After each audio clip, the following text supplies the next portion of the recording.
Yep. Hello, everyone. Hello. Just give us just one few minutes and we'll get started. Welcome. We're just finishing letting some folks in. As always, the music isn't as much louder than that. Well, hello, everyone. My name is Jarrad Bogus, and I'm the Executive Director for the Black Heritage Trail of New Hampshire. The Black Heritage Trail works to visibly honor and share a truer, more integrated state history through exhibitions, educational programs, curriculum development, and guided tours that can change the way we understand human dignity when it's free of historical stereotypes.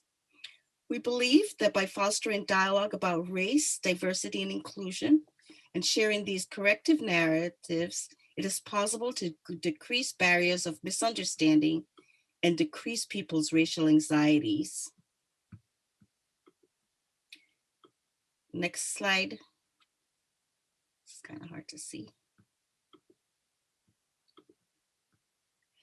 So I just wanted to just talk a little. Jerry Ann, your slides are not up. If you think they may. Dan, okay. Thanks, Tom.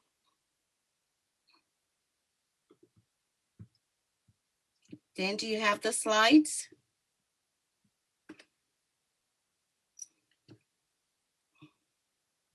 All right, thanks. So our yes, I do. Thank you. So the tea talks are inspired by tea drinking as a communal event. Tea drinking is a world tradition and an important part of West African culture. In the Senegalese tradition, tea is always served to visitors, and guests are expected to express their opinion about the tea, saying whether they think it's too strong, too weak, or just right. And this is what we hope for our dialogues here, that our participants, our presenters, as well as our audience, will feel comfortable to really get into dialoguing around the subject that we present. The Tea Talks for this 2021 season, I think this is our 5th year of doing them. We're usually in the library in Portsmouth, and so being virtual is going to be a little different as we get used to our new reality.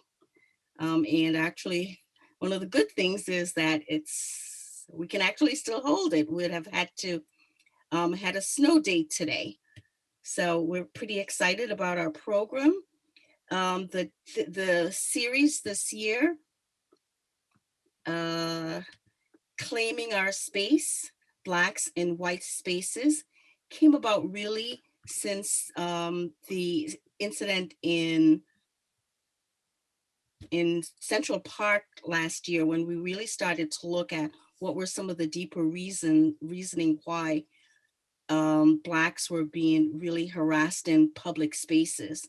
So we decided with this series to look at different, and I put it in quotes, white spaces, places where Blacks are not expected to be.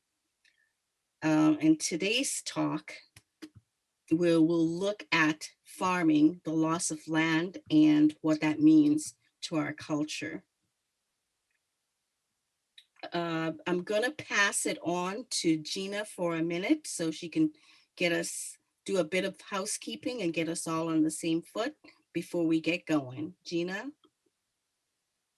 Good afternoon, everyone. I'm just going to do a little bit of housekeeping before we get started. As you can see on the screen, we have a little bit of a community dialogue group agreement we would like everyone to please be aware of. I'll just let you read through it. In addition to this, if you please could utilize the chat for any questions that you have, either questions for our panelists. Our moderator, Meghan, will be watching the chat for questions for the panelists. You can just go ahead and put them right in the chat. And if you have any problems with your Technology, any problems with your Zoom, if you can't hear, you can't see, anything like that, feel free to write it in the chat. If you could preface that with the letters IT, that's what our IT team will be on the lookout for. And they will contact you and give you a hand and try to sort your technology out. So again, if you have any questions or comments or anything like that, please feel free to put it in the chat.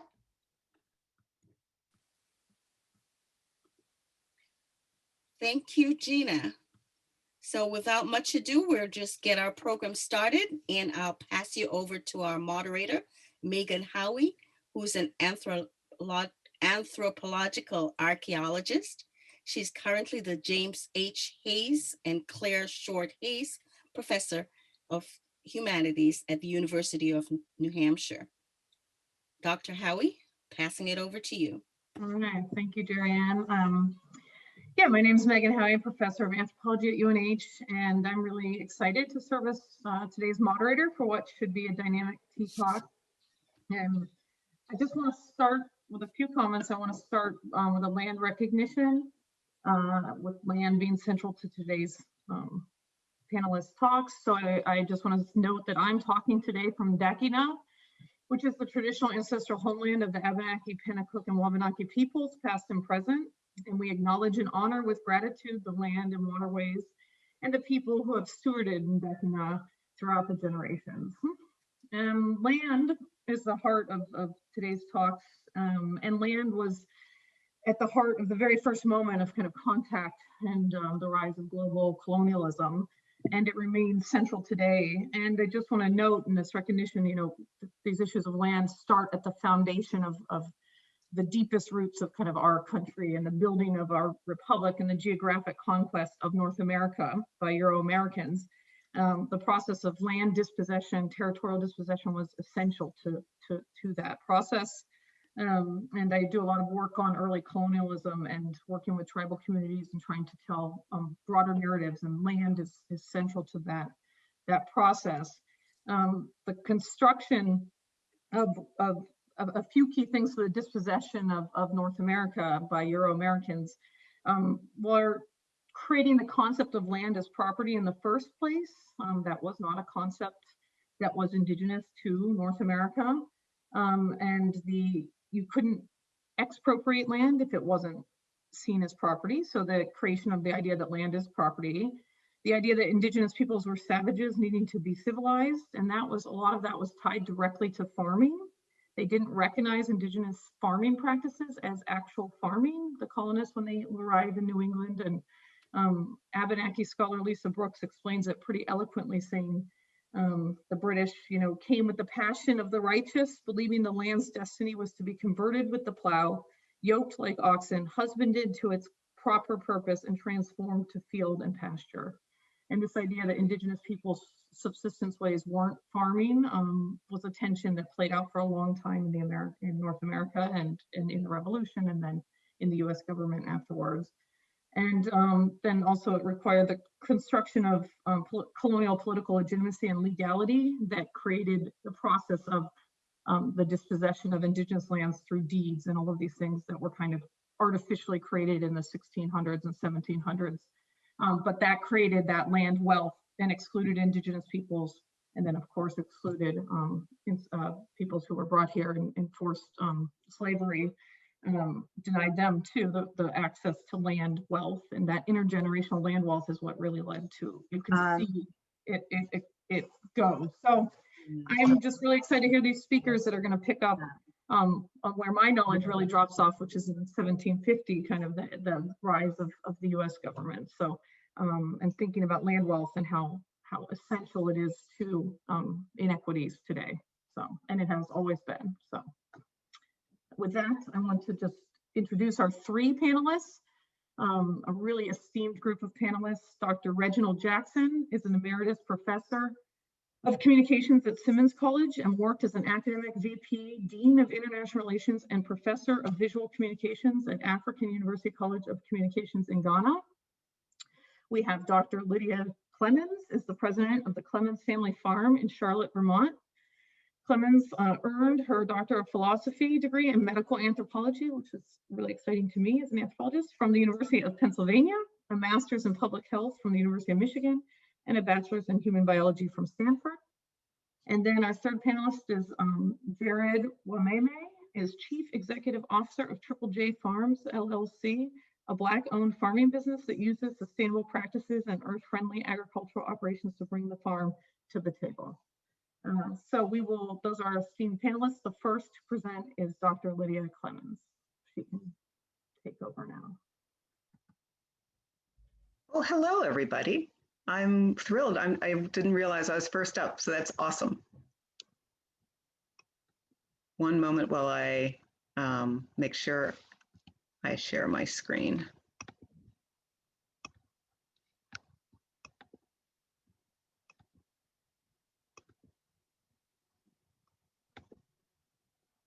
All right. Is this visible? Can everyone see? Yep. Great. Okay. Thank you again, Jarrad, for the invitation, the kind invitation for me to join you all today. It's really a pleasure to be here. And I am going to tell you a bit about the Clemmons family farm. But before I do, I wanted to start out with a short, very short grounding exercise where you're going to be invited to use your imagination and join me in the 1960s on a farm in Vermont owned by Black people, my family. If you have a beloved farm in your life, close your eyes and think about that farm and that barn. If you don't, keep your eyes open and take a look at ours. So here we go with a slightly guided meditation. Take a big breath in. Farms and barns, release that breath. This is the big barn at the Clemmons family farm. When we were kids growing up in the 1960s and 1970s, after the haying was finished for the day, we'd climb up to the tippity top of the mountain of hay bales, right up to the rafters of the barn. We'd lie back on the itchy green hay and breathe and listen and watch. Breathe in the sweet smell of fresh cut hay mixed with the dust and must of the barn. Listen to the songs of the barn swallows and watch them sing and swing and sway, dip and dive and glide.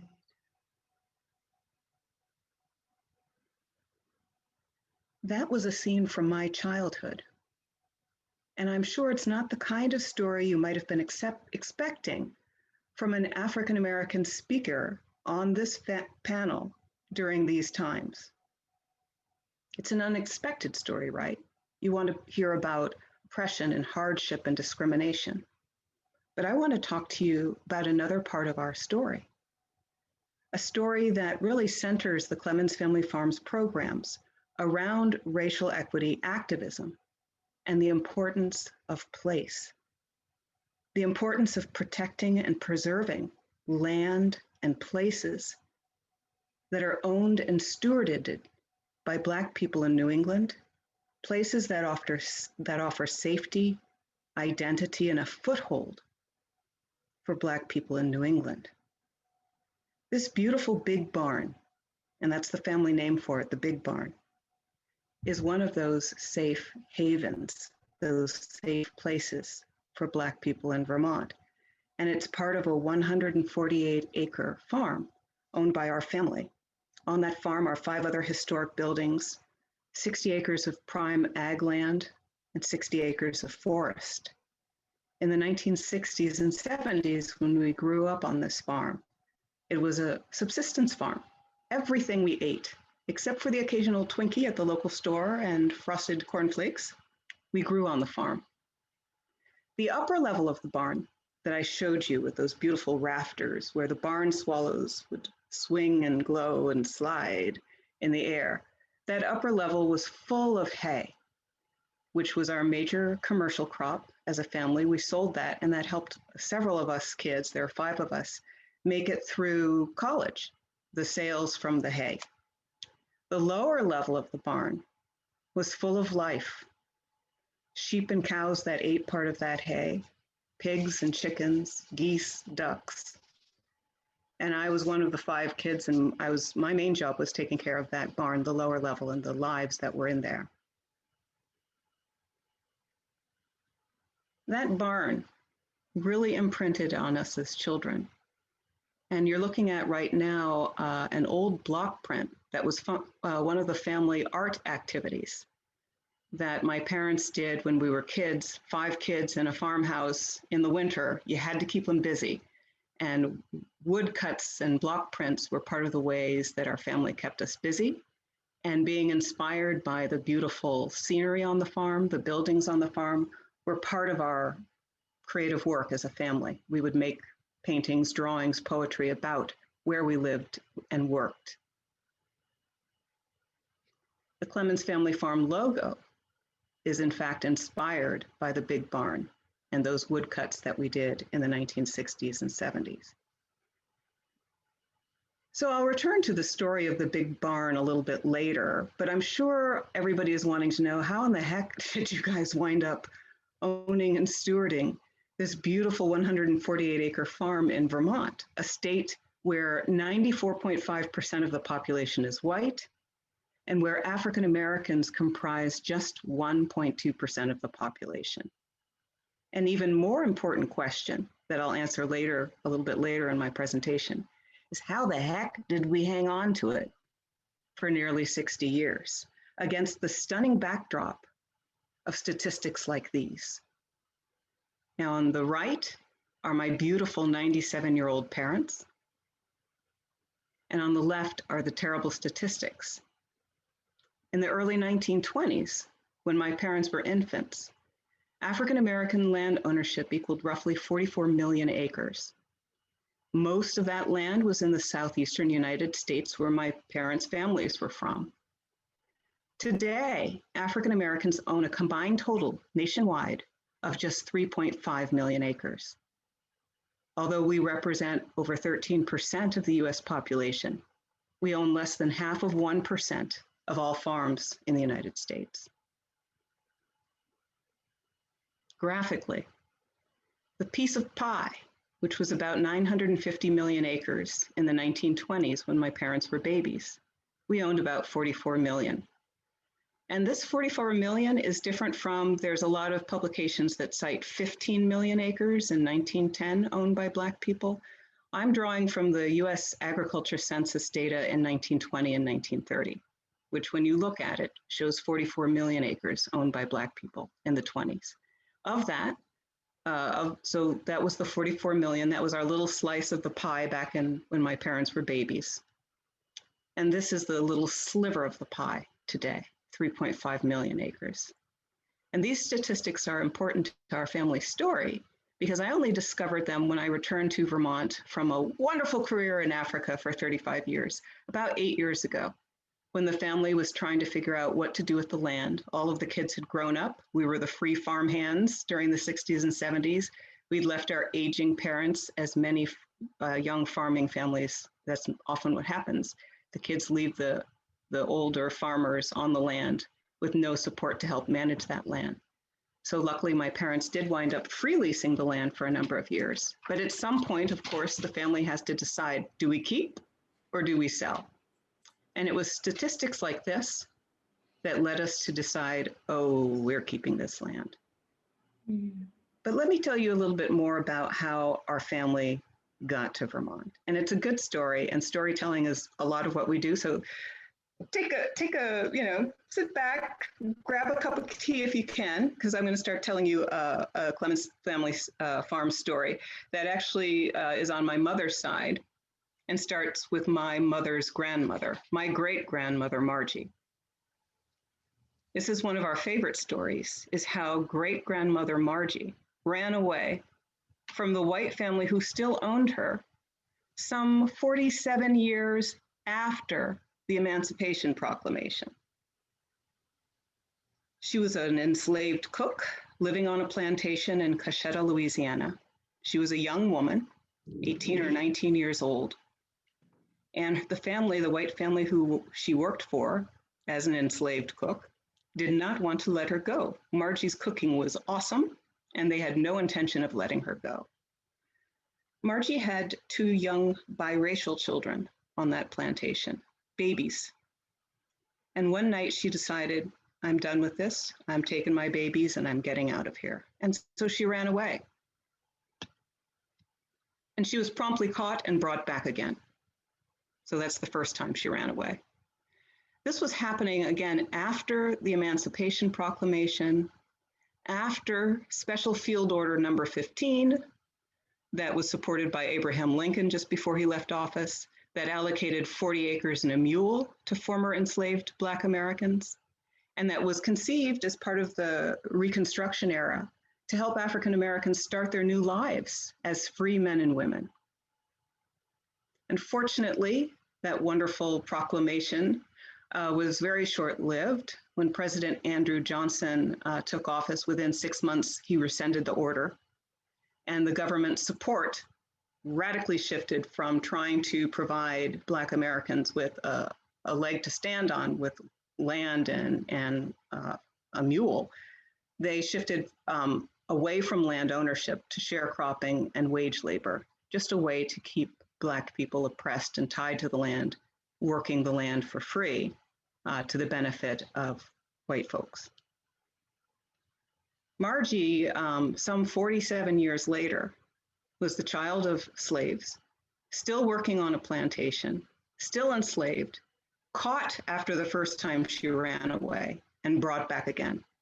What you're looking at in this $10 reward is just one of the types of notices that would go up around those times when Black people tried to flee, even after slavery. She was caught and she was returned to the plantation to continue working as a cook. So she ran away again.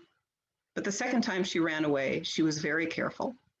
Instead of running away in the clothes that the family had given her, she ran away in really old rags, tried to really dress herself down and not be perceived as anybody of particular importance or notice.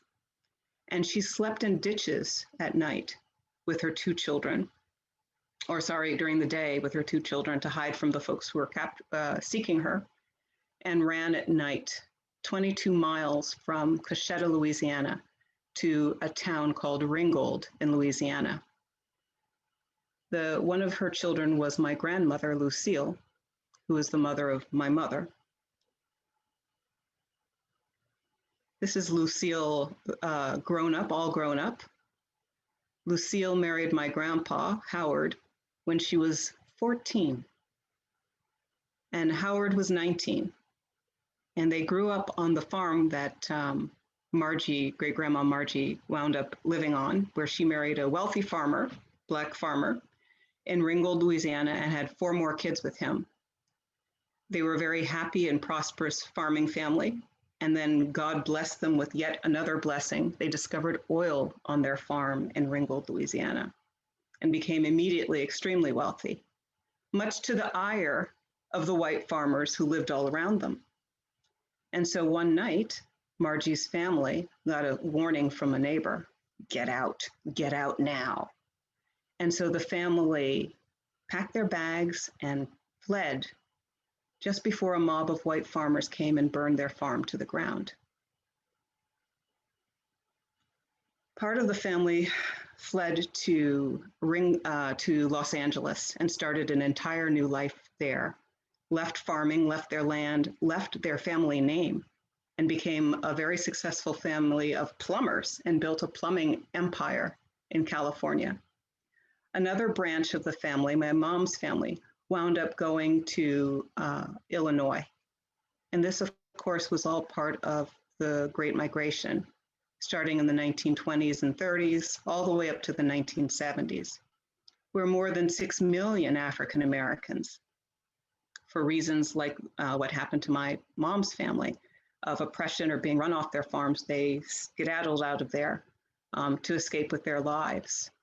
Others, like my grandmother, when she was a girl, and her young husband, they left really for other opportunities. No one had burned down their farm, but they left because they were young and they were seeking other opportunities. My grandmother, who was there all beautiful, was a talented seamstress, and so became a seamstress in Harvey, Illinois, which is a town outside of Chicago. And my grandfather became a welder. And so they left their farming life and their chapter of farming and became a young urban couple doing manual labor, but making a really great living. And then with my mother and her sister, raising two beautiful girls who became very successful daughters as well. This generation of African Americans in the 1920s and 1930s were striving for opportunities for their families. They left those farms and that farm life, many of them behind in the Great Migration, to pursue safety and to pursue opportunities for themselves and their children. My mom grew up and became a nurse. She met and married my father, who became a doctor. They moved to Cleveland, Ohio, and then decided, with the chagrin of all the family, to do something very radical at the time. This is a third generation now of African Americans since leaving the South. They decided to move to Vermont because my dad got a job offer at the University of Vermont. My dad was a doctor and he got an offer at the medical center in 1962. So he took his family and they moved to Vermont and shocked everybody again and invested in an old rundown farm. These are the family members who had to leave the South because their farm was burned down. And this is the Great Migration, some of the maps of my family and other African Americans at the time who left the South to get out and go other places in the US. So my parents, as a young married couple in the 1960s, with two young children, moved to Vermont. Vermont is still very sparsely populated. It's still tied with Maine as the whitest state in the nation. Back in the 60s, even more so. So a brave young couple, the pride of the generations before them, a doctor and a nurse, decided against all odds to move to Vermont and purchase a farm.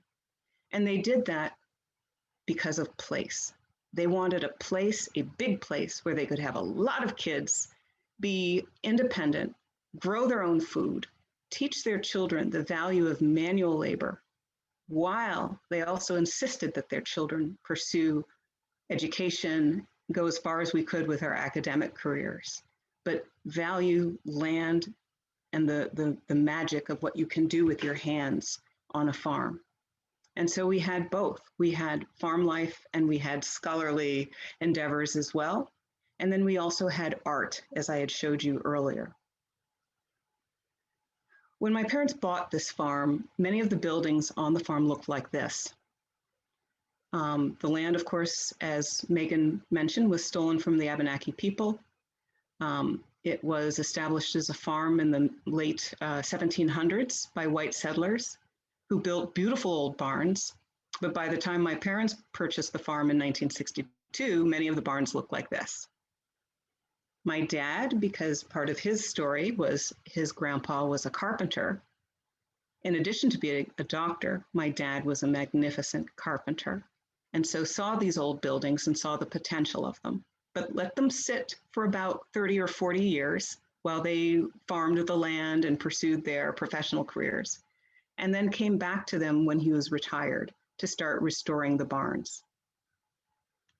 The story of what my parents did as a young African-American couple living in Vermont is remarkable, and we do not have enough time for me to tell you all the stories, but you can check out on the website more about their story. But I rediscovered their story after myself leaving the farm and living for 35 years in Africa, pursuing various degrees and wonderful things, and coming back about 8 years ago when the family was having the discussion about what to do with the farm. Should we sell? Should we keep it? And that's when I found those statistics. And I also started having another look at the land, which I had grown up on, driven tractors on, ridden ponies on, helped my family farm and keep. I started looking at that land and looking at the statistics and saying, my God, for a farming family, a modest family. Yes, dad's a doctor and mom's a nurse, but every dime we had went into maintaining this land that you see, paying the property taxes, and improving those old historic buildings. So we're a very modest income family, hanging on to a farm that my parents purchased for $35,000 in 1962, that today is worth millions. And deciding as a family, land like this, in a place like Vermont, owned by Black people, with a desire to actually have the farm be a place of equity and safety for Black people, and a place of community where we can shift the balance of power when you talk about equity and diversity, and welcome white people onto our land and say, let us share our place, our culture, and our history with you. And so we kept the property, and as you can see, some of the buildings were very much improved by my dad's hard work, and also by a number of grants that we received along the way. With my career, I had a lot of experience in writing grants, international grants, and so took that skill back to my farm and started writing grants to help support the family farm. We won an amazing grant. It was our first one from Art Place America, which enabled us to start investing in that big barn that I told you about at the beginning. And the plan behind the investment of the big barn, it was no longer functioning really as an agricultural space, but was to turn it into an arts and culture space. And we were able to, with the story of the Clemmons family farm, attract people like Zena Howard, who is in the center here, who is the lead architect for the National Smithsonian Museum of African American History and Culture in Washington, D.C.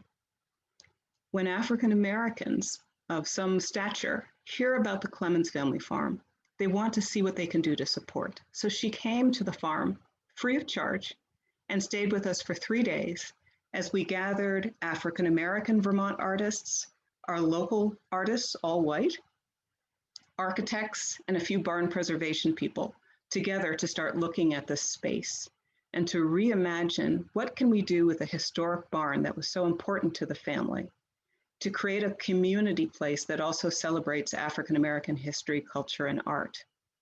And so the big barn is now one of the big projects for what is now a 501c3 nonprofit organization, Clemmons Family Farm, to transform the space into a community place centered on African American history. The upper level with that hay barn and the barn swallows will be a space for performing arts. And the lower level, where we had the pigs and chickens and sheep and cows, that lower level will be a visual arts space. So we've had people in different design charrettes to look and see what to do with the space. And this barn is just one of 5 historic buildings on the property. Why art and culture? Part of the reason is because our family are a family of artists, and art was always important to us. But part of the reason was because it was a really low-hanging fruit. When you're trying to think strategically about how to hang on to a multi-million-dollar property when your family are far from being millionaires, art and culture was a low-hanging fruit as a way to generate some revenue, either through grants or other opportunities to help hang on to the land. Another wonderful asset of the farm was the growing community of Black artists in Vermont. We actively, over the past 4 years, have been identifying, mobilizing, supporting, and building a network of now close to 200 artists of African descent in Vermont who collaborate with us. And there's a symbiotic relationship between the farm and the artists. With the grants we receive, part of the grant money goes to hang on to the farm, and the majority of the grant money goes to support the artists in our network with professional development. Can I now know that I signed up to be moderator on Zoom and it's the worst job in the world, but okay. We have 2 other awesome presenters too. I love it. I hate I'm sorry, I had no idea of the time. Don't. I like it in person. We can do a polite nudge, but on Zoom, there's really no option. I apologize. Sorry. So just to say that farming is also a very active part of what we do as well. We're blending the farming and the art And all of this is a strategy to hang on to the property that is now stewarded by the 501c3 nonprofit organization, Clemmons Family Farm. So thank you very much, and apologies for the going over. No, that was so great. I realized being moderator on Zoom, you have to be, it's so awkward. I feel like, you know, I didn't know what I was agreeing to, to interrupt people on Zoom, but Sorry. so the other two presenters, be forewarned, I will also have to be that jerky person too, just so we can hear everyone's awesome. That was awesome, Lydia, and so we can hear everybody's awesome. The other two presenters have great content too, and then hopefully we can revisit all this in the Q&A with time for this. So that was beautiful. Thank you. Next, we're going to hear from Dr. Reginald Jackson. If we can queue up his PowerPoint, I believe.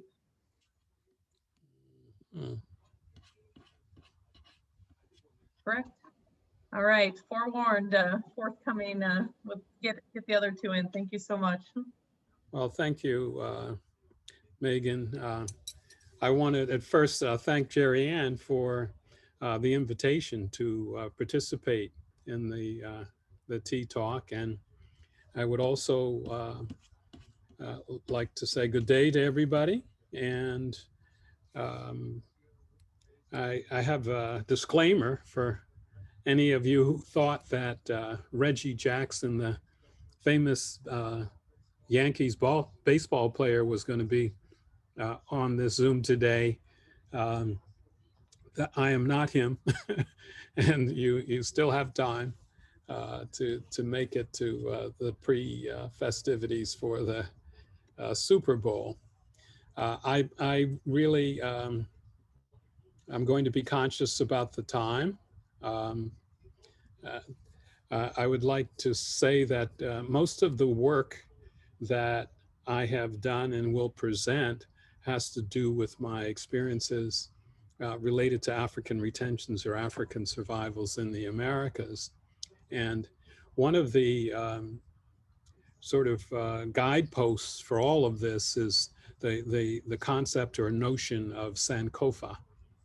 And so for those of you that may not be familiar with the term, it really means looking at the past, going back into history to understand and formulate a better sense of the way forward. And so, you know, that comes out of, you know, many of the tradition African thought and practice. And I have also been very involved as a visual artist. And I should say, as one of those artists that Lydia, who just presented, has connected with one another in Vermont.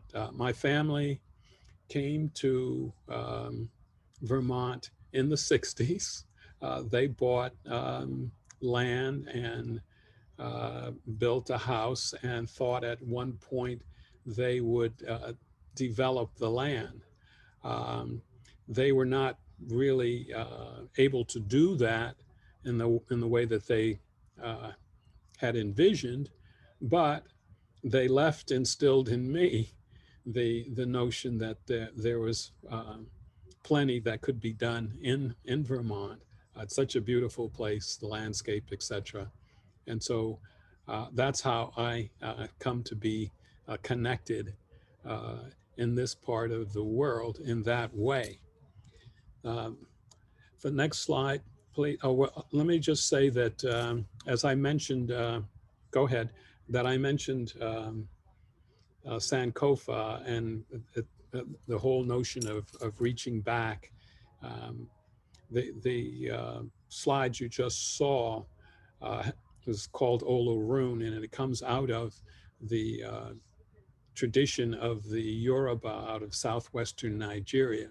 So it's sort of taking us back and getting an understanding of how did people of African descent manage all those centuries, you know, as the birthplace of humanity.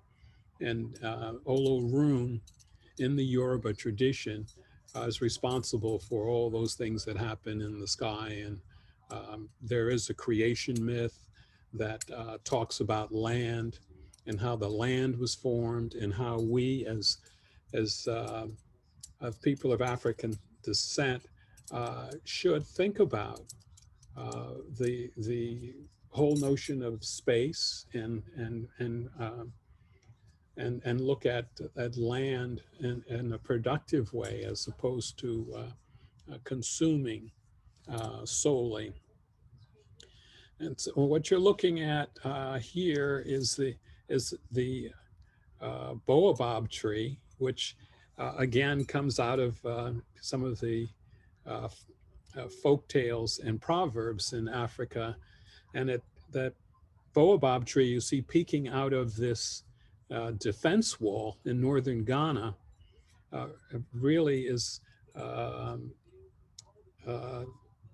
symbol of how truth is something that no one person, let me redo this. The baobab tree is a symbol that lets us know that no one person can get their arms around a baobab tree. And so hopefully today's talk and what we discuss, the conversation, will get us closer to some of those truths. Next slide. This is an image, and I'm a photographer and do visual communications, taught photography for many years, visual anthropology. I studied in communications and looked at various cultures where African retentions were prevalent. This image comes from some of that work. This is Fort Amsterdam on the coast of Ghana. And it's believed that many of our African ancestors passed through this fort on their way to the New World. And as it happens, as a Fulbrighter in the, I guess, the early part of the century, 2000, my wife and I, Crystal Rawlins Jackson, traveled to Ghana to do work on resistance communities. And it had a lot to do with land, as you saw on the previous slide. But I would just note that we were able to purchase land within 10 minutes walking distance from this particular fort that has so much history tied to it. Next slide, please. And I'd like to think about, where we are on the planet and how we are part of a diaspora, but bridged by the Atlantic. Next slide. The Middle Passage, as we saw Fort Amsterdam, was a key piece of an enormous history, but just a slice. If you look at the continuum of time, the ships that were used to carry folk from the coastal regions of Africa to the quote unquote New World were really, it was a very treacherous and very, very difficult journey. And this is an interpretation, an abstraction, if you will, of that energy. Next slide. Being very conscious of all of this moved me towards a project that dealt with the Middle Passage, the Middle Passage Memorial Project, which in Boston, architect Donald Stull created a monument that's 10 stories high. Like you want to celebrate, you want to do those interviews, and I feel like at some point, this everything is kind of taken away from me. I'm hearing some audio, but I'll continue. The Middle Passage Memorial Project was a 10-story monument that was designed by architect Donald Stahl. The project was created by artist Paul Goodnight. And the issue with this has been the land. We have not been able to find land in order to place this monument. It's a 10-story monument. Next slide, please. And I'm going to give you just a little excerpt of what it would be like if I can get the audio to work.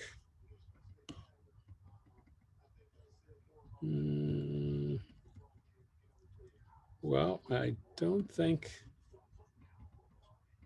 well, this, I have an animation of this, but it doesn't seem to want to,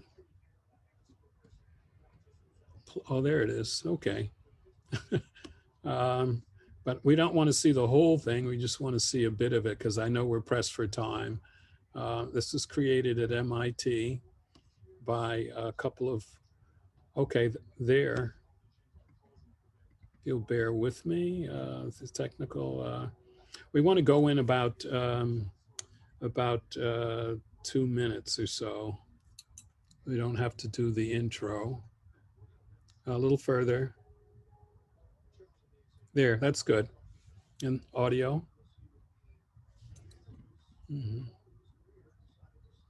Can we get some audio? This is what it would look like. Is this the audio button? Oh, you have the audio buttons to the right.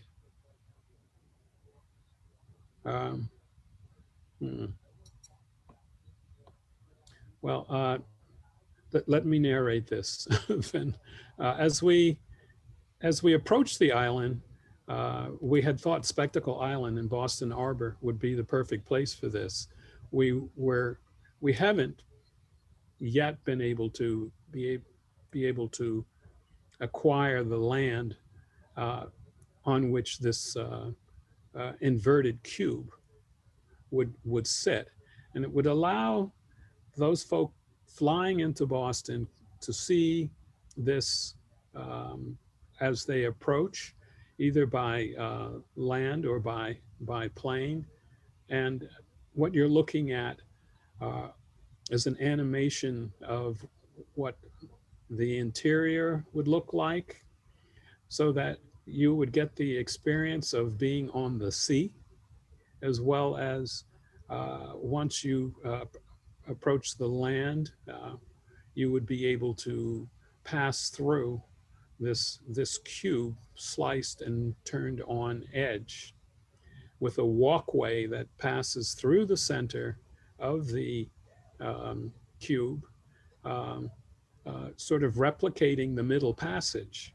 And on the walls, you would see murals from artists from all over the world, famous muralists, such as Matangalana from Mozambique, and Nelson Stevens in Massachusetts, as well as Paul Goodnight, and a host of other artists are sort of perched to be able to participate in this once we get the land.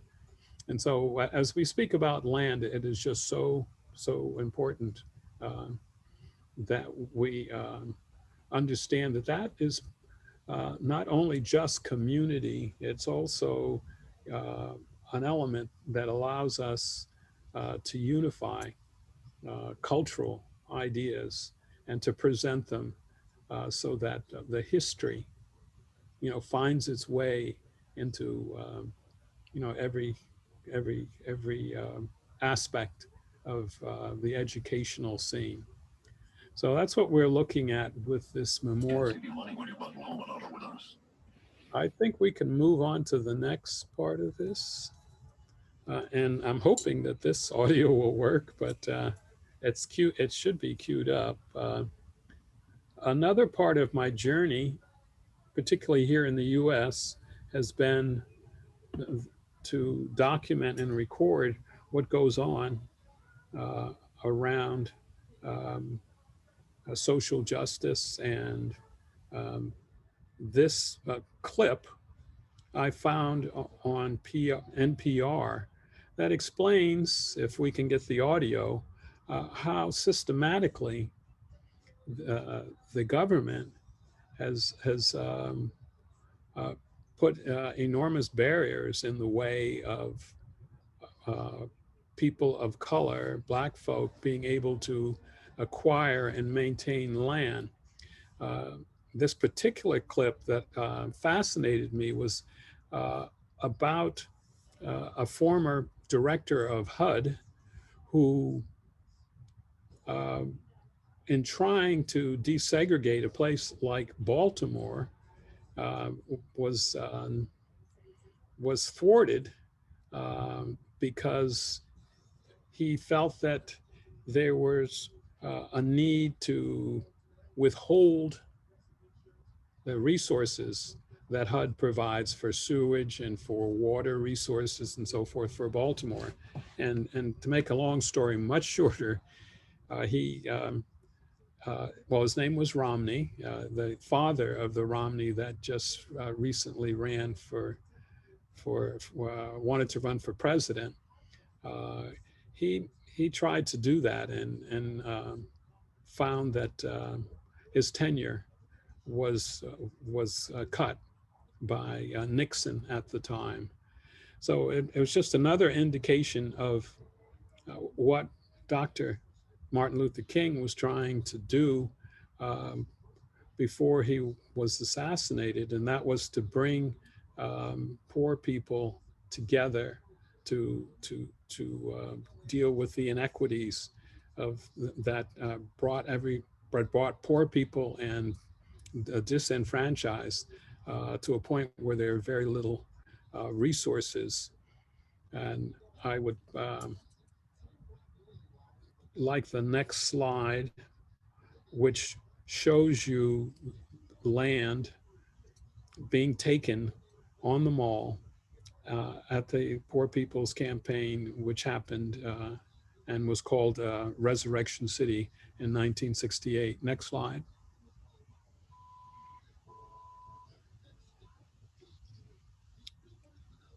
Next slide.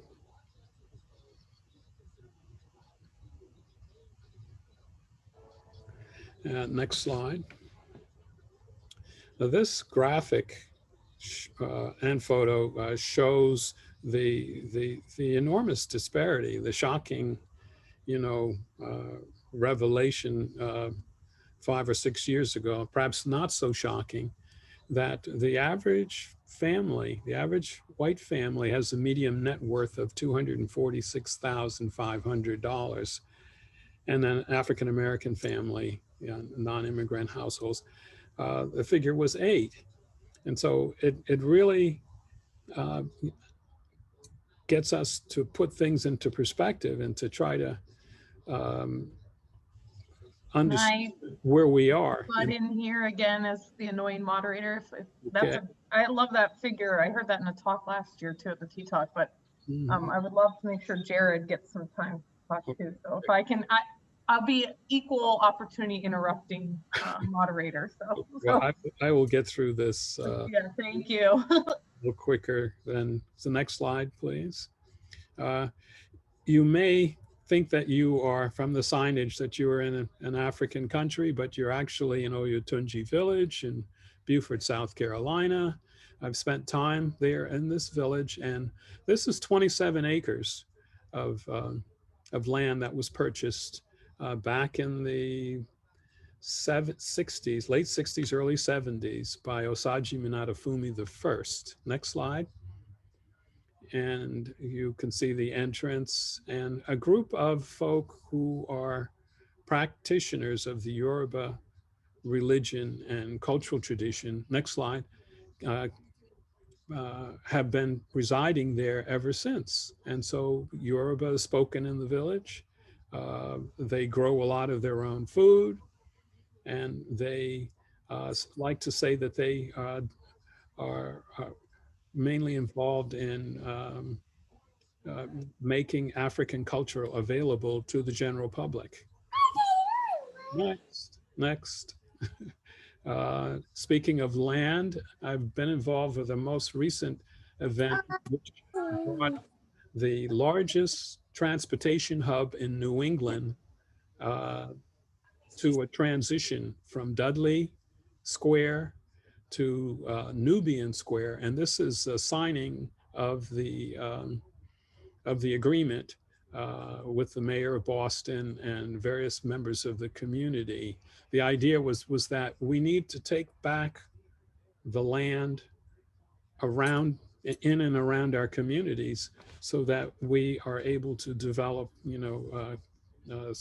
economically independent businesses. And so this was a major thing for us most recently in the last few months. Next slide. And of course, we call the square Nubian Square, and it has been the site of many of the rallies and demonstrations by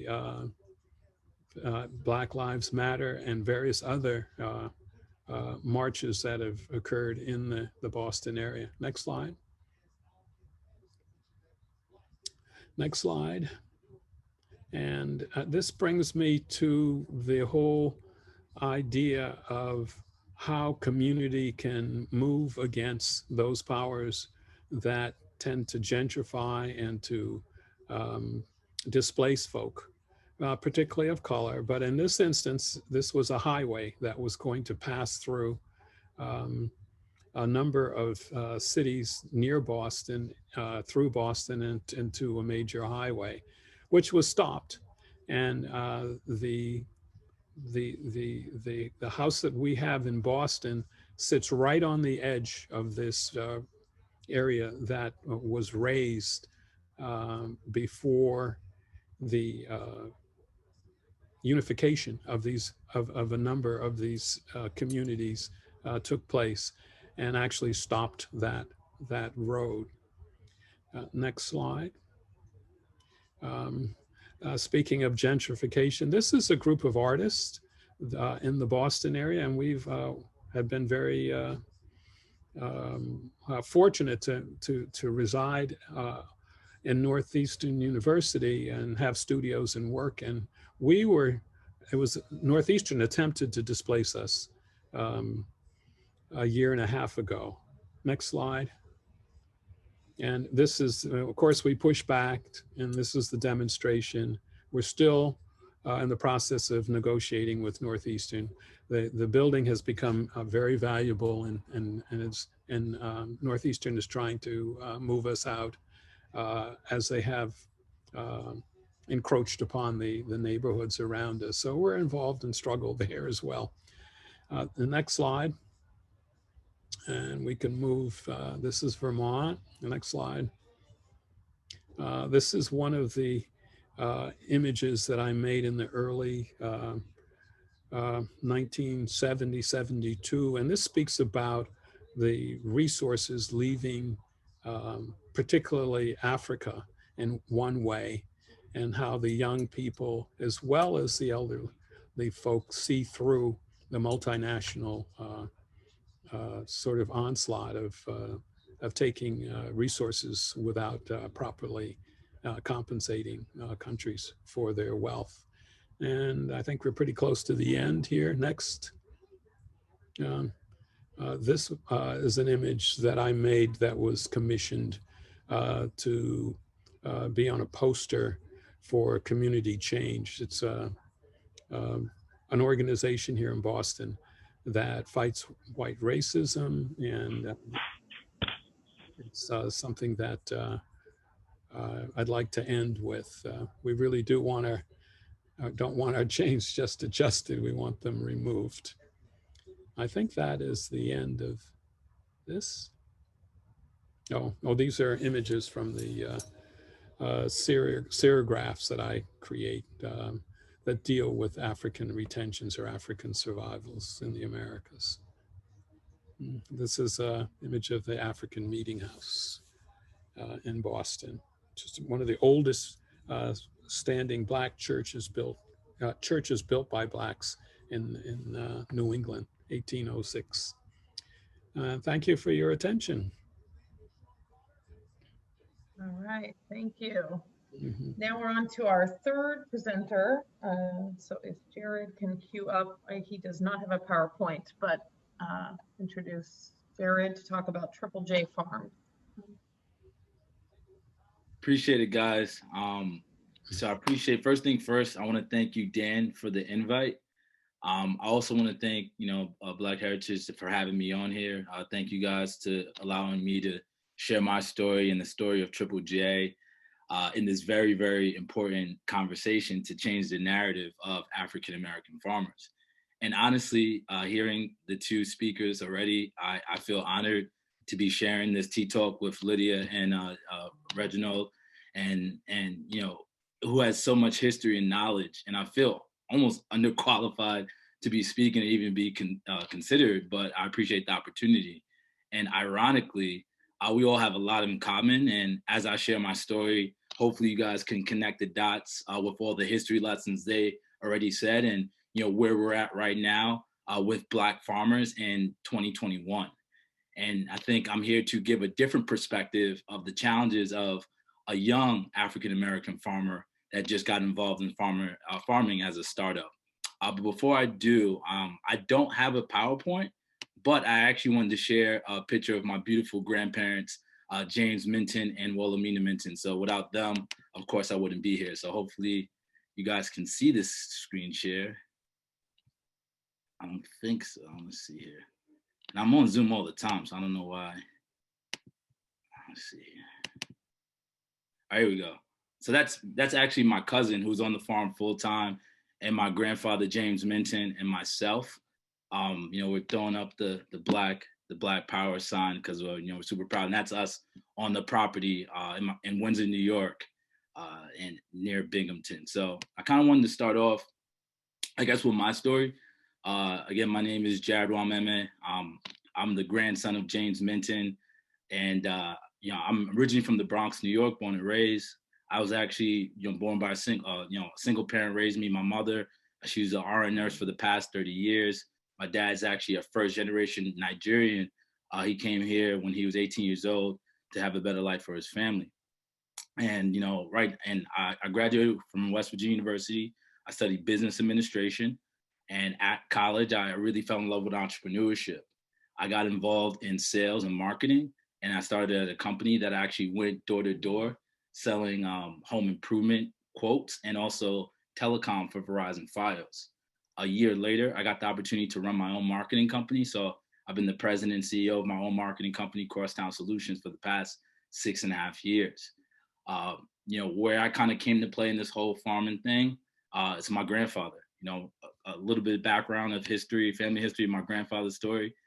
He's from Georgetown, South Carolina. He was raised by his mother, and she had 2 kids. And just like Lydia talked about that great migration, my grandmother actually moved. My great grandmother actually, Helen Minton, she actually moved from Georgetown, South Carolina, to Harlem, New York, in that Harlem Renaissance area. And my grandfather, growing up, he actually worked on a plantation. His uncle and aunt worked on a plantation, and every single summer he used to go to the plantation, play with the animals, and he kind of fell in love with farming. And I guess he just came up, like when he got older, he wanted to have a farm. When he moved to Harlem in the 1940s, he met my grandmother, Nwameme Minton. They've been happily married for the past 65 years. James Minton had 28 grandkids, 40 great grandkids, and 1 great great grandson. And they raised their children in the housing projects of St. Nicholas and the Polo Grounds in Harlem, New York, during the 50s and the 90s. And you guys can think, growing up in that era, you really had to protect your children. And unfortunately, that the time when my grandfather realized that he had to move from Harlem to Windsor was the untimely passing of my uncle. Unfortunately, growing up in the housing projects, there's a lot of bad things happen, and unfortunately, my uncle passed away. He got shot in the same building that my grandparents raised their kids in. And I think that's the point in when my grandfather realized that he had to find refuge, and where he found refuge was ironically Windsor, New York. And I say ironically because the same plantation that I guess my grandfather's aunt and uncle worked on was called the Windsor Plantation. So when my grandfather told me that story, I always thought it was funny. But my grandfather moved to Windsor, New York about 15 years ago, again, to seek refuge in a place of like a safe haven for his family and his grandkids and his great grandkids. And again, everyone's kind of doing their own thing, living their own lives. And, when my grandfather moved up there, it was kind of like a burden to our family because, it was from Harlem. Everyone kind of congregated to his house through holidays and Thanksgivings and Christmases and birthdays. And when he moved, a lot of people couldn't, reach out because a lot of people didn't have cars. So everyone loved my grandparents' house. That's the place where we kind of congregated. And then when they moved up there, his only son, he has two more sons, but his only son, my Uncle Jimmy, he unfortunately had passed because he was up there helping out my grandfather. He had passed because of heart attack, and he was fairly young. He was about 40 years old, and kind of left my grandparents just stuck up there, just by themselves, and trying to maintain their land. And when that happened, my grandfather, again, he's a giving guy. He worked as a welder, for a majority of his life, and he did everything he can to provide for his family, and he helped out so many family members, and he didn't have enough money to really help out himself. And when I really got involved was actually when he actually was trying to cut trees. And obviously you get wood for these trees, you get money for these trees. So he hired this contractor to cut wood for him. This contractor and this team cut all this wood for him. And then they went ghost, which means, they were no longer available. Their phones got shut off, and they didn't give my grandfather the money. And that's when I realized that I really had to get involved. This is now me 2 years in my business career. And, I felt bad that, no one was there to help him. And, he got robbed essentially. And that's when I really wanted to get involved and really help my grandfather out, really live off his land and really enjoy the fruits of his labor. My grandfather at the time, again, we have on the farm we raised, we had a cow named Maribel, and at the time we had about 100 chickens. And that's all my grandfather had. He used to, give his eggs to his church. And my mother used to, buy eggs, and she used to give it to her coworkers at her hospital. And when I got involved, I figured like, hey, Granddad, you do have something that, you can monetize, which are the eggs. They're beautiful eggs. He brags about how big they are and how brown they are. And I said, hey, Granddad, you can monetize on this. And at the time, my girlfriend, her aunt actually works. She actually owns a restaurant in Brooklyn, New York called Brown Butter. And I presented these eggs to my girlfriend's aunt. She said, hey, we would love to take them. And that's kind of where it started. And from there, people started buying them here and there.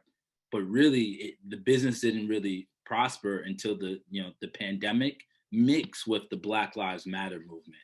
And I think we all know, what was going on and in the Black Lives Matter movement. And when we were selling the eggs, someone really came to me and said, hey, Jarrad, you don't just have a farm that you're selling eggs. You're a Black-owned business. You're a Black farm. And living as a Black male in America, to be honest with you, plus the Black Lives Matter movement, plus the social injustices that have been happening and everything that's been happening in our country, this moment for me was an honor and a privilege to get our reparations back. And obviously you guys see the cap that I'm wearing, Make Farmers Black Again. This is kind of a testament to everything that Lydia talked about and all the things that we've lost. And this is just a part of the laundry list of demands that we want back. And my cousin says all the time, give us our 40 acres and a tractor now because we're in a new age. But our job right now is not just serving pasture raised chickens, but we really want to be the face of African American farming. We want to encourage our African American community to adapt to the same mentality. And that's what really sparked the message. And because I do marketing, I wanted to come up with something that represented more than just me. I feel privileged not only because I'm an African American, but also I'm a Nigerian American. And my dad really instilled land ownership like Reginald was talking about. He really instilled, going back to my roots. And because, again, being from the Bronx, they didn't really talk about this growing up. I wasn't privileged we had farm trips here and there, but, growing up, they don't really talk about agriculture. So I wanted to come up with a message that was way bigger than me and way bigger than, way bigger than me and way bigger than what we were doing on our farm. And that's when the message "Make Farmers Black Again" came about. And I wanted to put it on a hat because I like to wear clothes and be stylish. But most importantly, I try to figure out how can I put this on, how can I, use this and put this in our product. So, putting my marketing hat on, no pun intended, I came up with this egg carton that said, and I stamped it, and it was flat, and I stamped it, and I got that idea from fortune cookies. And you know how you open up a fortune cookie and you have like this little message, and I wanted that to be our message. And they say breakfast is the most important meal of the day. So I wanted to have a message, like an affirmation that empowered our community. So every single time they woke up in the morning and made their eggs, they looked at this message, and these messages would say, hashtag "Make Farmers Black Again," or hashtag "Generational Wealth," or hashtag "Buy Land," or hashtag "Give us our 40 acres," or hashtag "Family First." And these are all messages that I want my community and African Americans to really, and just really embrace, and hopefully we can find a way to close this, this racial wealth gap in this country.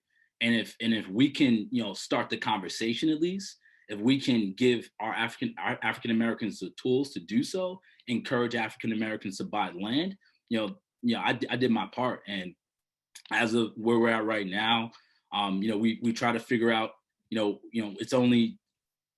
be honest with you, it's only myself, my grandfather, and my cousin.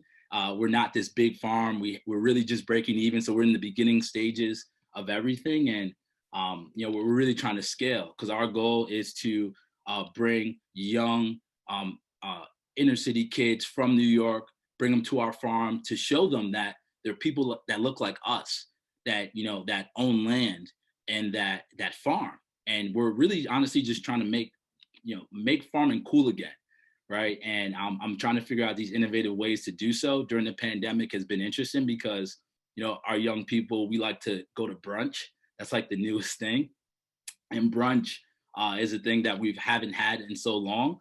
So I came up with this thing called Brunch and Go, where every first Sunday of the month, we had a private chef. We cooked our eggs. We gave someone a mimosa or a sangria, and we gave them our free range, pasteurized eggs. And it was a big success. It was a hit. And, that was something that we used because again, we couldn't put too much pressure on my grandfather and my cousin full time. We use that a way to also generate income and generate revenue. And obviously merchandise is something that we're trying to do now, and, promoting a message, but, creating this, again, this kind of conduit between young African Americans and, farming. And if clothing or brunch is something to, or hashtags that you can post on Instagram, is that something that can encourage our people to farm, then so be it. So, again, I appreciate, you guys having me on, and I just appreciate everyone that supported us thus far. We've had the privilege and the honor to you can look us up on NPR. NPR did an article on us. Essence Magazine has done an article on us. And we've also had the privilege to, there's been several challenges, just like I said, like there's been people that took care of or took advantage of my grandfather at such an older age. So there's so many people that reached out to help support. So I definitely want to give, shout outs to the Division of Minority and Women's Business Development in New York and Empire State, Cornell Small Farms, downtown Binghamton, and Brooklyn and New York City has all kind of banded together to help us kind of scale. And I pray and I hope that, I can leave a legacy for not only for my kids, my family, and this farm can kind of go on, and I can have a story like Lydia and be able to, bring people to our farm and have these grants and have a nonprofit where we're teaching kids about farming and agriculture and generational wealth and entrepreneurship. So I appreciate everyone's time. I don't want to get cut off, but I appreciate everyone's time. And again, we're really just trying to create this symbiosis with our farm. You know, we want one thing to wash the other, and we're trying to create new technology, and you know, the ideas are flowing, but we need obviously help to scale. So we've had the privilege to be able to get a lot of help. What I'll do, I see the chat kind of blowing up, and how can we help, and how can we support? There is a fund that we have, and I'm going to share it on the chat. It's backed by Kiva, and we're endorsed by Cornell University. We've only had it up for a week now, and we already have probably about 70% of our funding. So, you know, I'm going to share it. If anybody wants to help out, I encourage you guys, and I promise you I won't let you down. And this is, you know, this is my calling. This is my passion. I have a full-time job, but you know, I have a obligation to not only, you know, help out my family and create jobs within my family, but I have an obligation to, you know, help out my community and the African American race to again, you know, bridge the gap between land ownership and, you know, African Americans today. So I appreciate you guys' time, and you know, hopefully I can answer any questions that you guys have.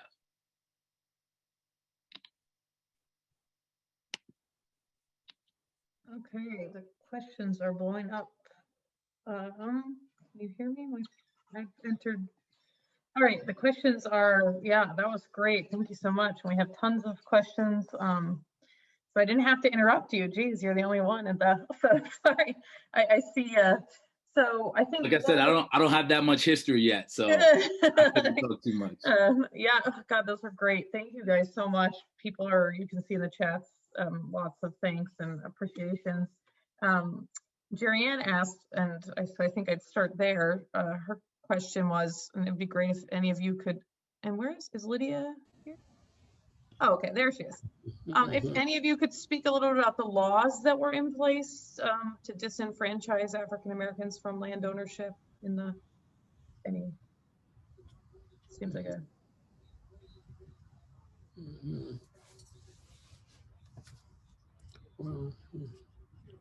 Well, we know that there are efforts to redline communities, and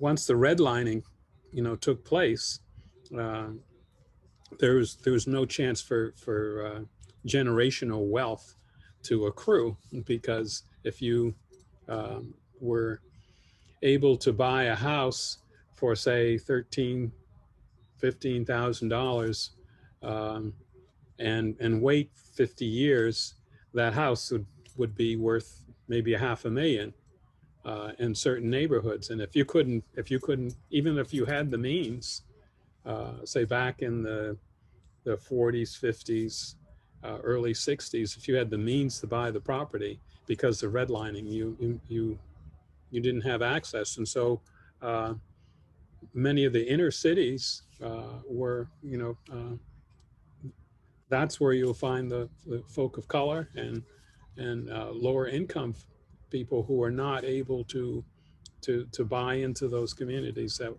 would allow them to pass the wealth on to the progeny. So that was you know, very much part of the fabric that the government instituted and kept for a long time.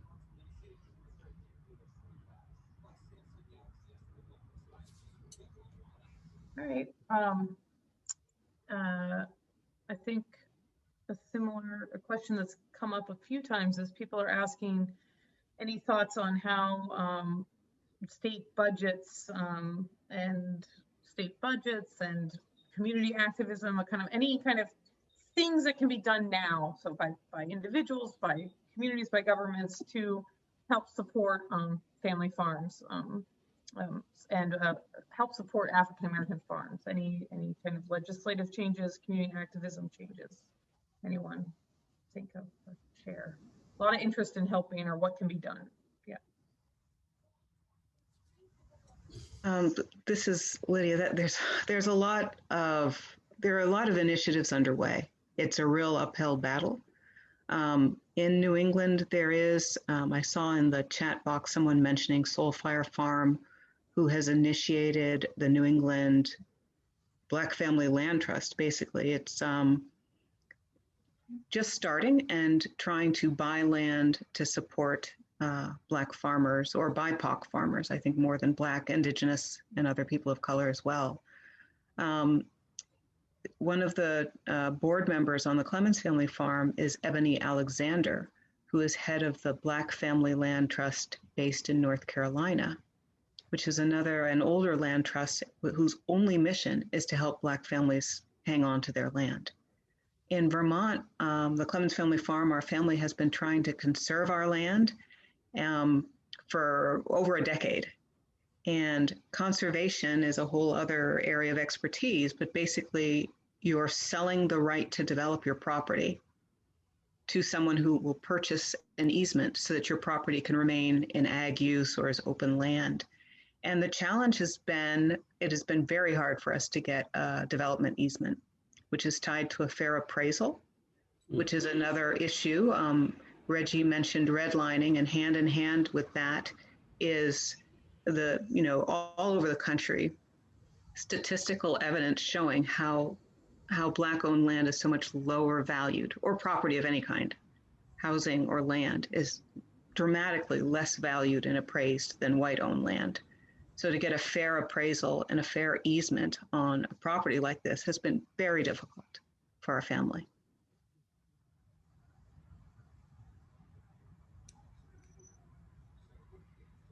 Jarrad, have you is your farm looked into easements? A lot of people are suggesting these kind of things in the chat. So conservation, easements, those kind of things. Yeah, for sure. There's been so much information that, people have given us. So we're just kind of going through it. And, I think the biggest thing is just education.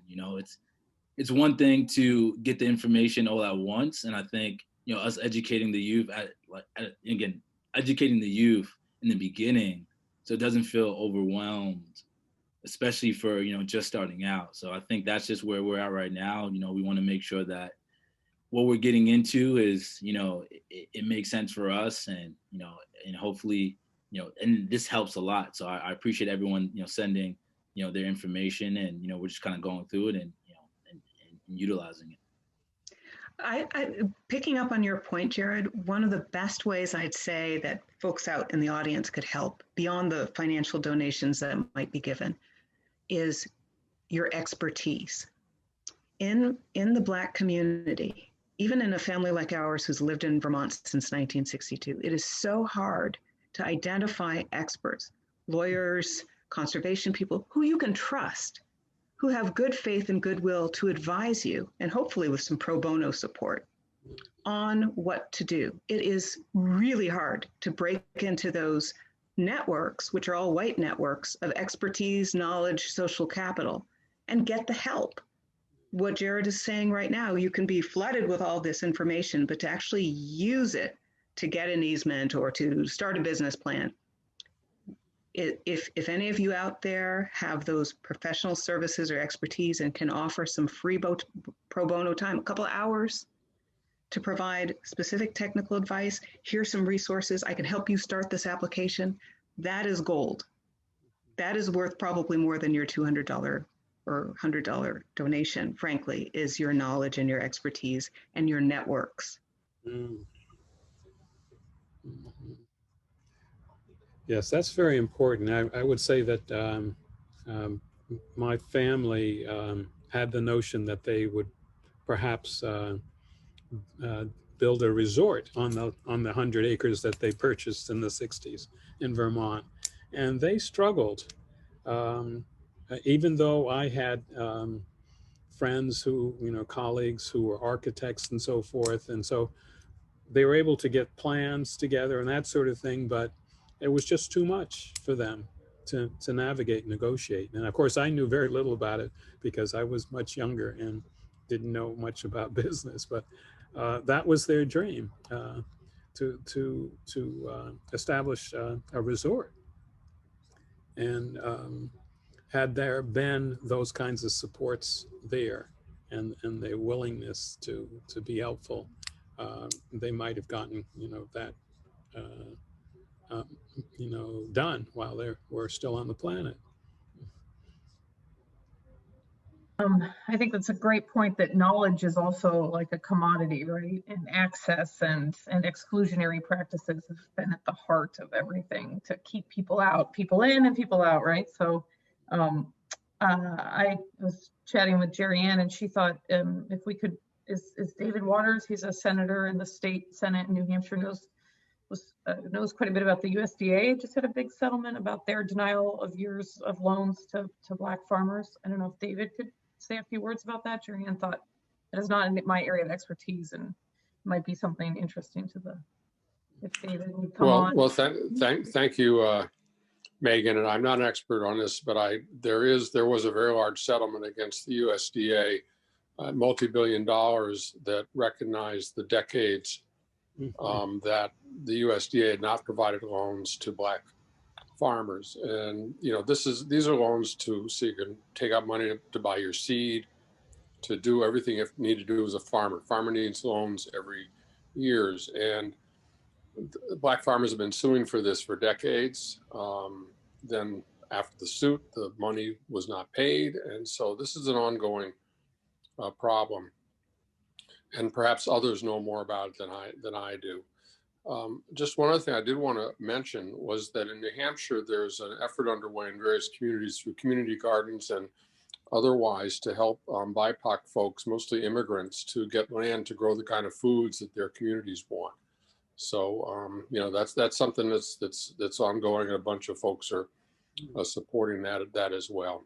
So thanks, everybody. Thank you. Kitten, there's a lot of good questions. I have a question that's thinking about that food, just so to ask my own question, but I did some years of research in archaeology in Uganda, and what was shocking was the amount of corn growing all over Uganda. It looked like Iowa. It was shocking to me, and a lot of the local community people I met there thought corn was indigenous to Africa. Which of course it's not, and it's big business that's bringing it in. I guess I just wonder how important you guys might think it is about what you grow and what is farmed, and healthy farming and sustainable farming. Maybe Jarrad would be.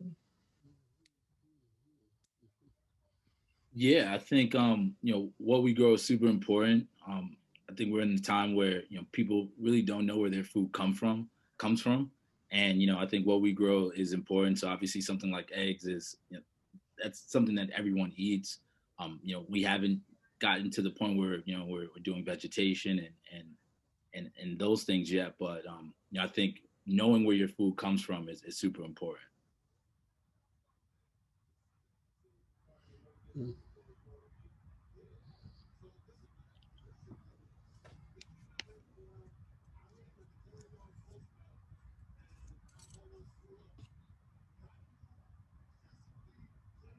I'm looking through the questions, scrolling back through the many questions, a lot of amazing resources being put up there.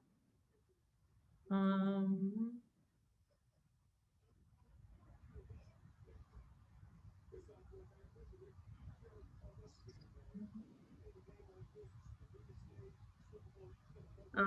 some people are commenting everyone should have given their own talk, which we could have all heard from all of you for this whole time. Local action. Somebody asked an interesting question just that's out there. Does anyone, I guess maybe this would apply most to Clemmons, but to Lydia Clemmons farm, hunting, do you allow hunting on your is there any relationship between hunting and farming on your properties? Interesting.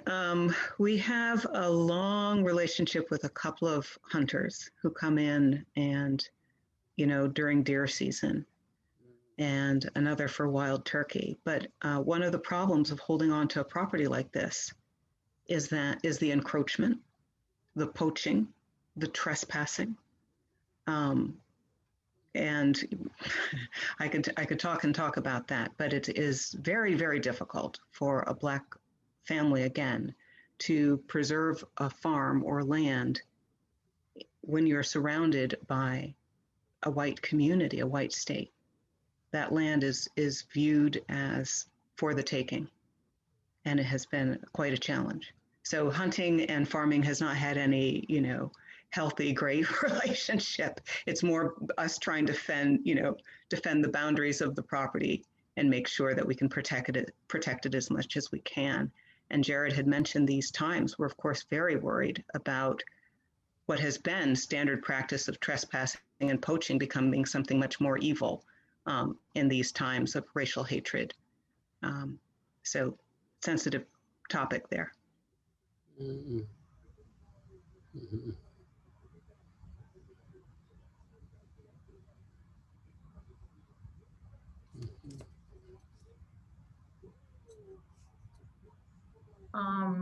Wow, thank you for, I hadn't even, it's almost like where your family started from, right? With the burning of the farm. And Exactly.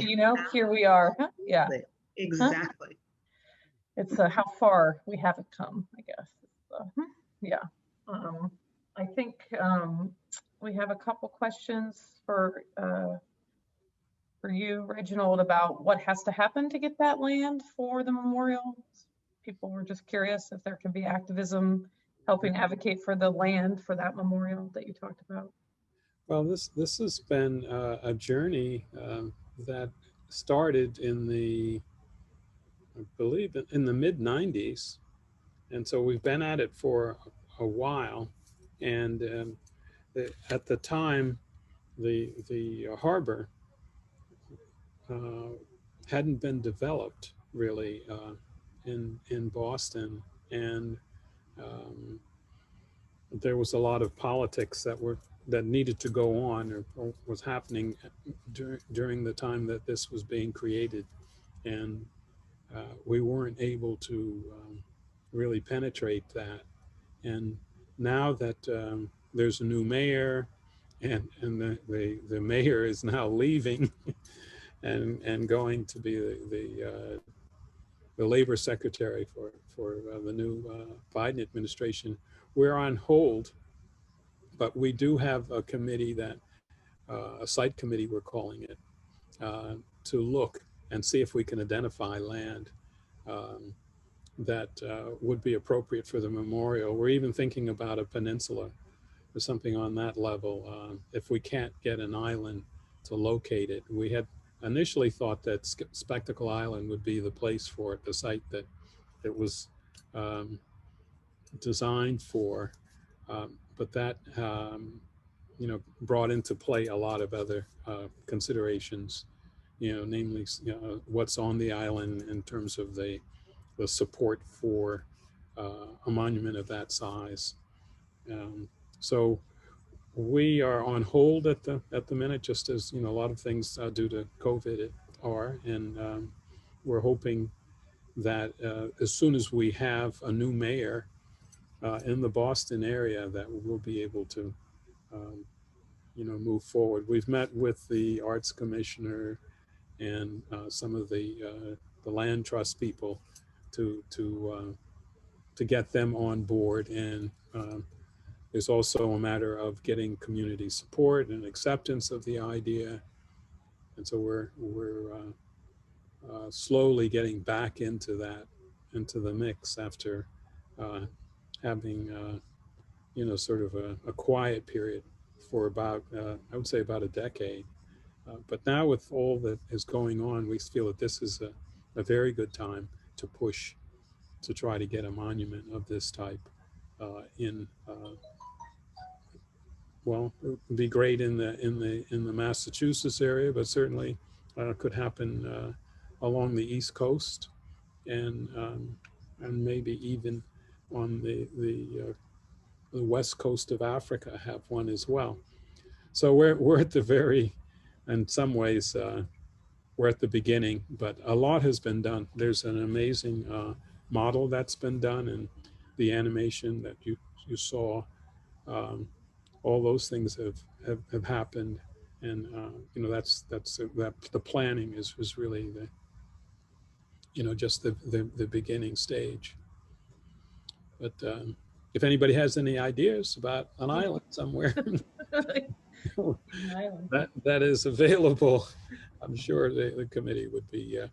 This project came out of the office of Stull and Lee here in Boston that that designed Roxbury Community College, the police headquarters for the city of Boston, the Ruggles Station that's adjacent to Northeastern University.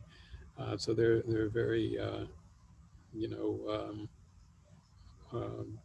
noted architectural firm, and they've taken up the mantle again to see if we can get this to happen soon.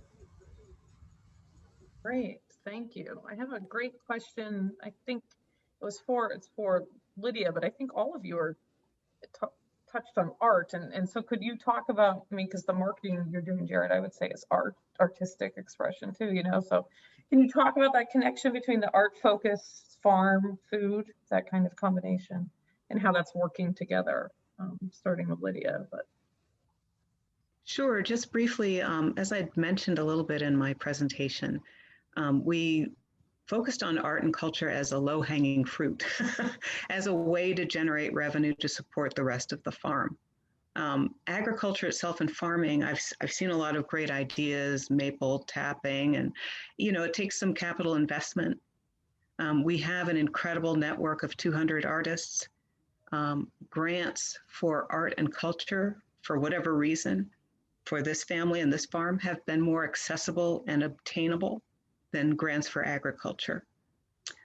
So the grants, the link between art and farming and food right now has been the culinary arts, where part of the artist network that we work with are people of African descent from all over Africa and the Caribbean, the diaspora, who are living in Vermont, who are fantastic culinary artists.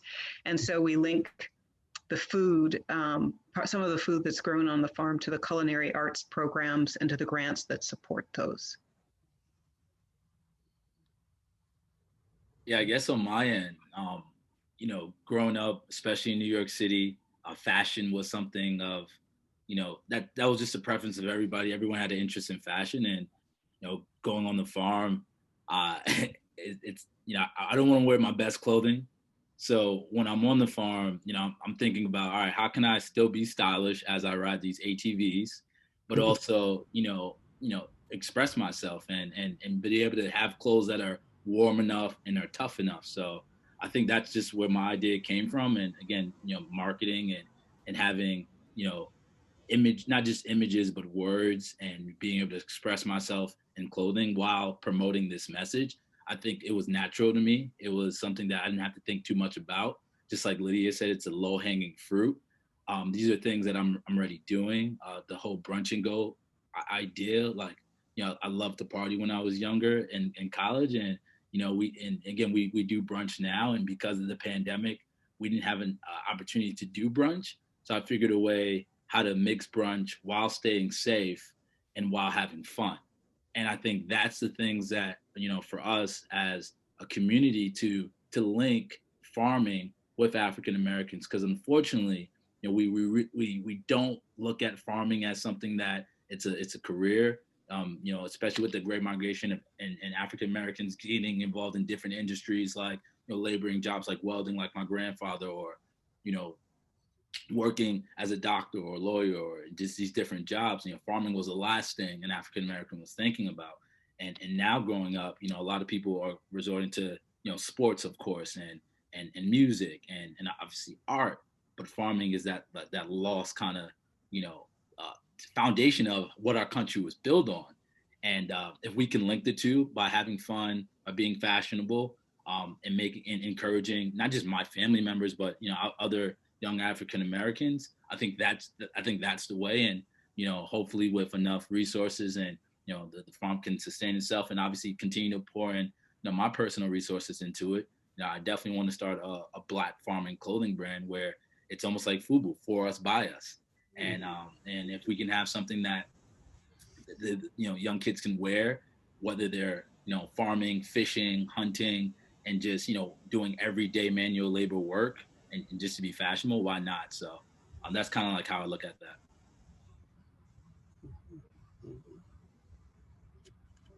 that's great. I have a question that kind of, you mentioned the Great Migration, so this kind of pops up.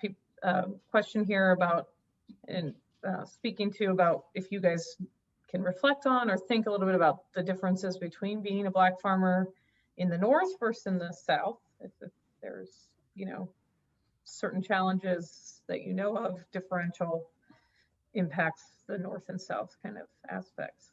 Lydia touched on some of that, but. Well, I can tell you right now, the snow is something that is kicking our butt. So that's the challenge that we go through right now. Our main challenge is not having Black farmers many in Vermont. So, you know, we're an aging family and we have now a nonprofit in all this land.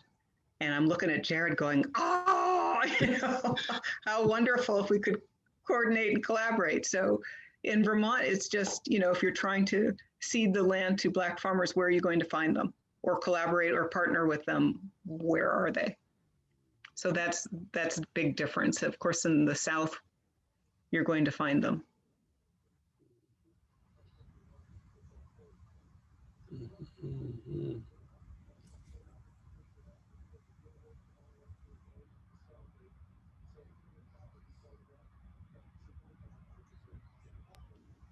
So, all right, we have another, we'll do maybe a few more questions.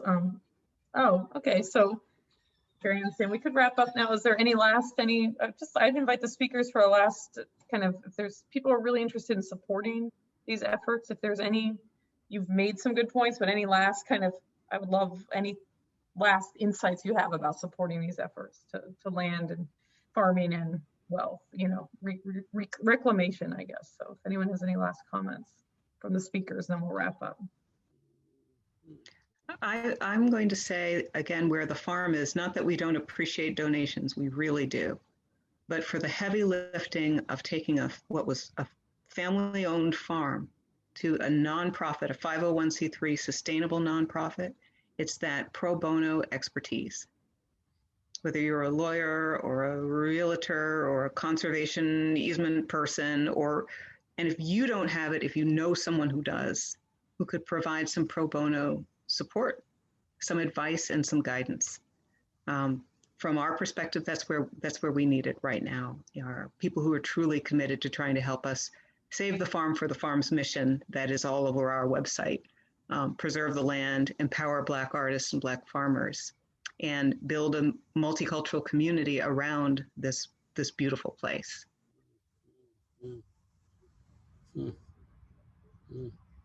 It's really hard to add to that. That is really at the core of I think what we've been talking about this afternoon. You know, the sense of you know, community and bringing the resources into a community that needs it. So I would just say that as it relates to the projects that I mentioned, the business of finding a place for a memorial is really the number one in that one. So I'd like to say thank you to everybody who's been on the panel and the moderator for getting us into this space to talk about these very important issues of unity and land and how we produce rather than consume, you know, as folk on the land.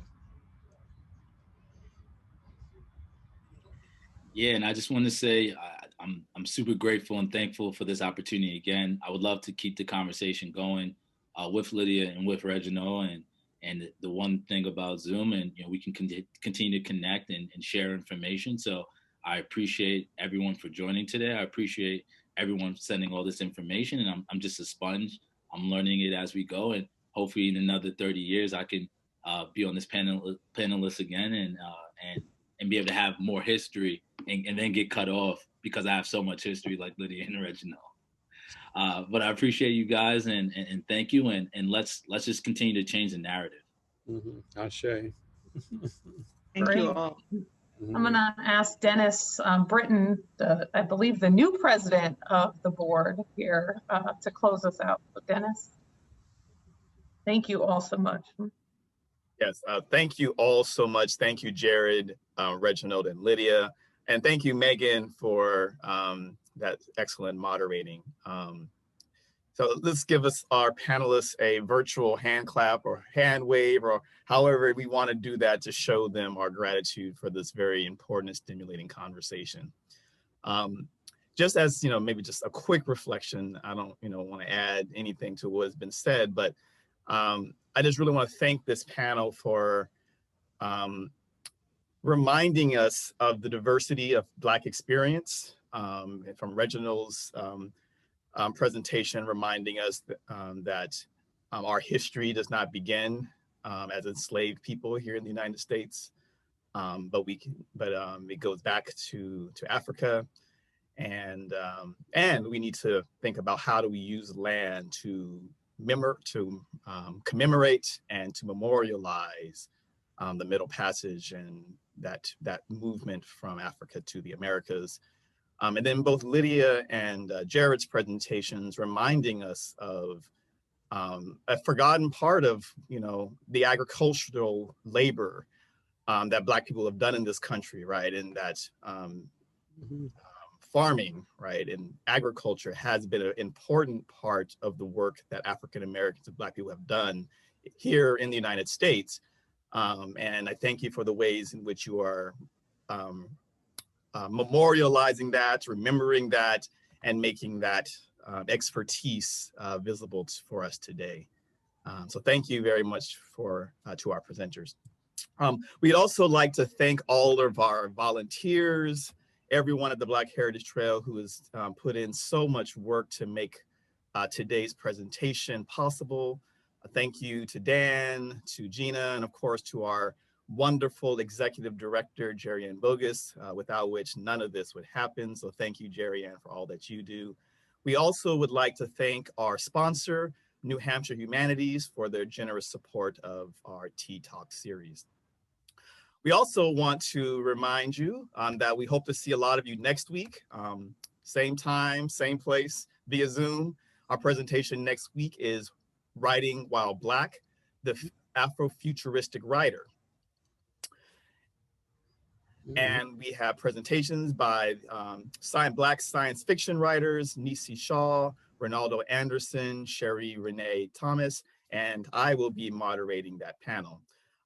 So in recent years, there has been an uptick, if not an actual surge of works by by science fiction writers of color, a literary genre where Black voices and characters have been historically absent.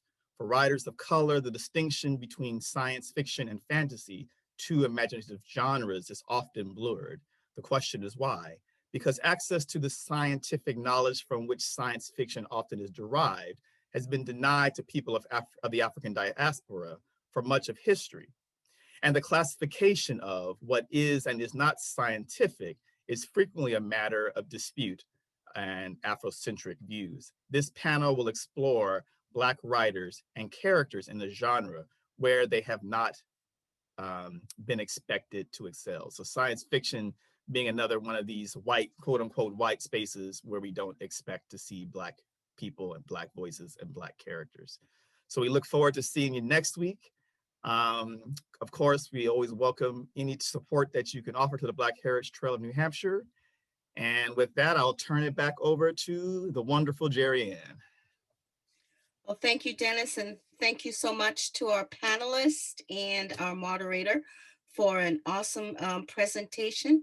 I think there were two people who had their hands up, and I was just going to give them an opportunity to dialogue. This is such a different platform than how we usually have these conversations. So there's much more of a back and forth and that energy of being in a room to go through for these talks. So we're all just learning the ways to use this platform that can bring us some of that energy, but the information was out of this world.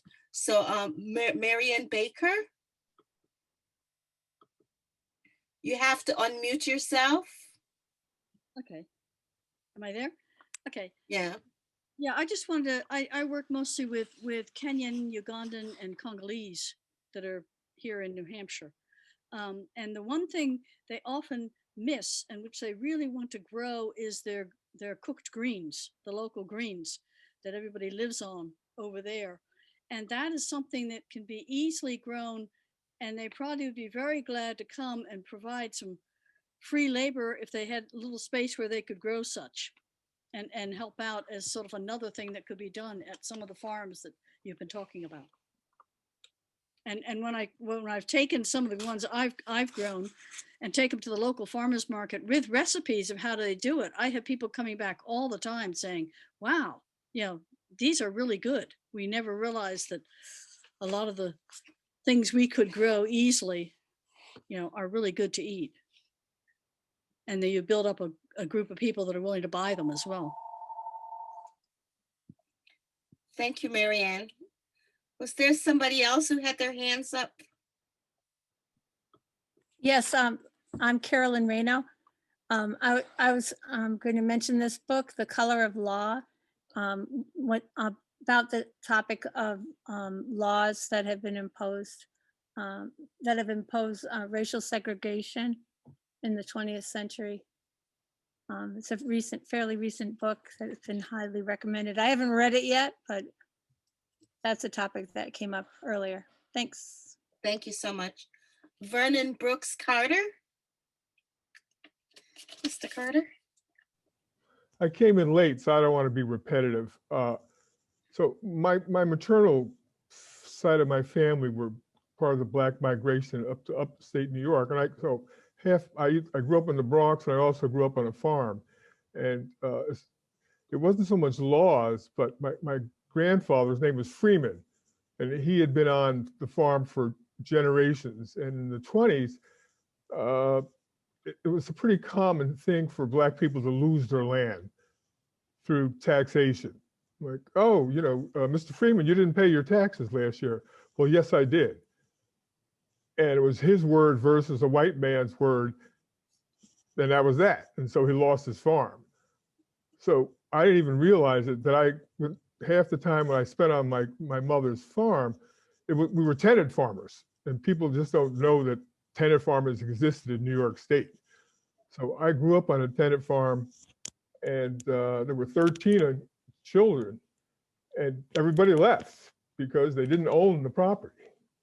You know, the other thing is I wanted to comment on what David Waters was talking about as far as the USDA, that the discrimination against BIPOC people, it was not like a long time ago.